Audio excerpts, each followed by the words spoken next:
Welcome back to a Red River edition of Conference Chatter TV. Thanks for being with me again here this week, guys. My name is Eric Sorrentino. I'm the KUSports.com Big 12 blogger, and it's about that time again this week, October 2nd. This weekend, you know what that means. It's Texas against Oklahoma in the biggest Big 12 game of the year. It's my favorite game to watch every season, so let's get right to my Week 5 pick. But it's going to be headlined on Saturday without a question with number 21 Texas against number 8 Oklahoma in a game that's not quite as big as some people may have thought at the beginning of the season with Texas's loss last week against UCLA, but nonetheless, this is a huge game at the Cotton Bowl in Dallas. Usually it's got Big 12 title implications. It has national title implications and even Heisman implications. This year is no different. Maybe not so much in Heisman implications, but certainly, you know, whoever wins this game usually has a leg up on representing the South in the Big 12 title game. And, you know, let's start with Texas, who's coming off a terrible 34-12 loss at home against UCLA. The Horns certainly have to play better if they're going to beat Oklahoma in this game. And I think they have to go back to establishing the run game, something that they haven't been able to do here in the past couple weeks. But that kind of leads me to the next question. Who will that guy be? Is it going to be Fozzie Whitaker, Cody Johnson, DJ Monroe, Trey Newton? The list goes on. And the Horns haven't found anybody who can really give them a steady, give them steady production from the backfield. Will somebody step up this game? That's yet to be seen. And then, let's focus on Garrett Gilbert, the sophomore quarterback. This has to be his time. I know that it's early in the season. I know he's only a sophomore. But this is going to be UT's biggest game on its schedule. And, Gilbert's going to have to step up if Texas wants to, have a chance at winning the Big 12 South this year. Gilbert wasn't all that bad last week. 30 of 45, but he only had 5.9 yards per completion. So I'm going to look for Gilbert to maybe stretch the field a little bit against an OU defense that's proven to be a little bit suspect this year.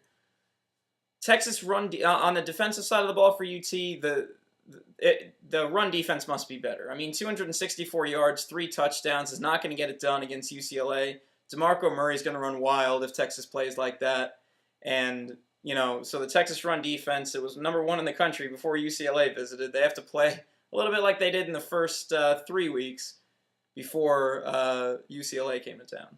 For Oklahoma, I'm going to look at Landry Jones. It's all about the offensive line, protecting that sophomore quarterback so he can find Ryan Broyles, who leads the country with over 10 catches per game. Ryan Broyles is an explosive player. Get him the football if you're Oklahoma, however that is. Jones, how much success will he have against a Texas defense that's been solid in pass defense? 5th in the country with only 128 yards surrendered per game. So Oklahoma on defense, that I talked about it a little bit, they've been suspect. 93rd in the country in rush defense and 90th in the country in pass defense. So, they've been forcing turnovers. I will say that for Oklahoma's defense, and that's kind of saved them a little bit. They've had 12 in the past 4 games. That's top 10 in the country. But can they get to Garrett Gilbert? It's kind of a bend, don't break approach with Oklahoma this year. They've given up a lot of yardage, but they've taken away crucial possessions in the red zone. Their red zone defense has been decent, and we'll see what happens there. On to my pick. This is tough. This is tough. I feel like this is almost a trap game because Texas is coming off a loss and should be infuriated before playing this game. So if you're Oklahoma, you probably don't like that they lost to UCLA now that they're going to be riled up and everything. At the beginning of the year, I thought OU would win the South, and I'm going to stick to my pick. I'm taking Oklahoma in the Red River Rivalry. Try saying that 10 times fast. But I'm going to take the Sooners. I think that they're the more talented team, and I think that Oklahoma, I think, will take this game. You take a look at a lot of people have been talking about, I've seen a lot of people take Texas as the upset pick here due to the fact that they lost last week. And I don't know if that's the best reason just to randomly pick them just because they lost last week and they'll be mad. I mean, you take a look at a couple of years ago when Texas lost to K-State, I believe it was 2007, and that was the game before they played OU, and OU still beat them the following week, and that was just 3 years ago. So I don't fully buy into that Texas lost in the previous game and is coming in and is going to be, madder than hell for the game. I'm going to take OU in a very close game. I think it'll be about 3 points, kind of like it was last year, but a little bit of more scoring than it was last year. But I look for OU to barely hold on in the Cotton Bowl.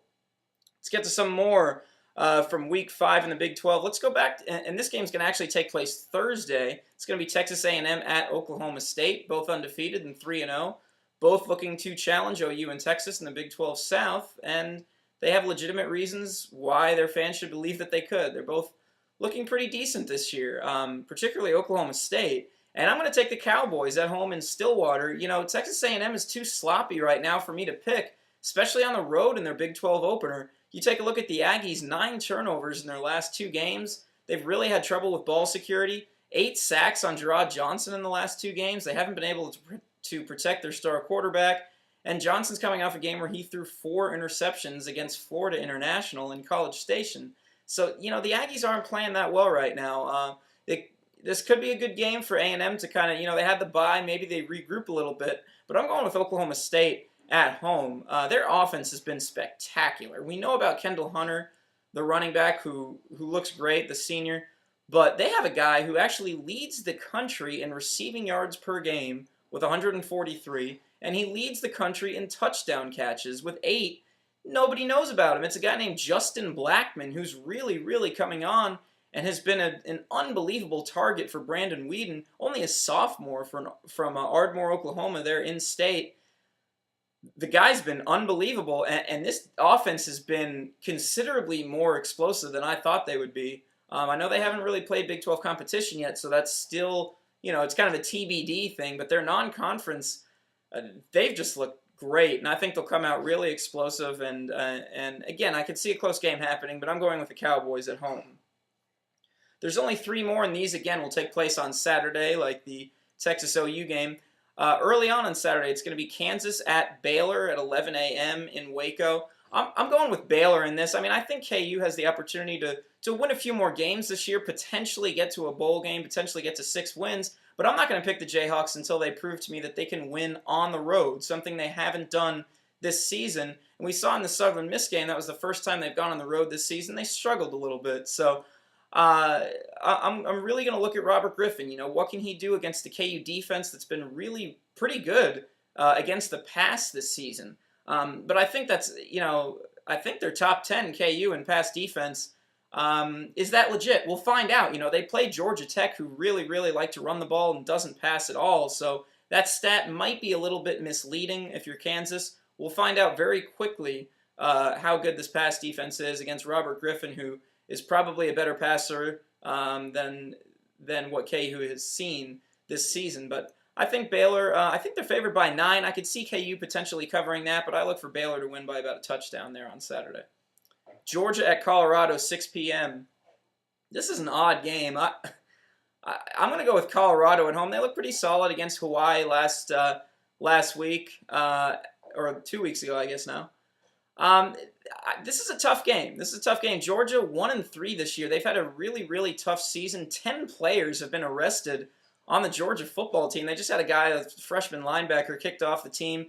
And this looks like a program in shambles right now. Mark Richt, really not his style to have, that many players getting in trouble this season. Not what we're accustomed to for Georgia. And I don't think this is the same Bulldogs team that we've seen in the past. I'm going to go with Colorado to hold on at home. I think the Buffs have a few more victories, to go this season, and most of them will come at home. They're a team that really, really struggles on the road is Colorado. But at home, I could see them winning this one, and I'll take them. Final game of the week, Texas Tech at Iowa State, 6 p.m. in Ames. I'm going with Texas Tech in this. They've won the past, I believe, 3 meetings. They haven't met in 3 seasons, but Texas Tech has the Cyclones' number here for the past couple of years they've met.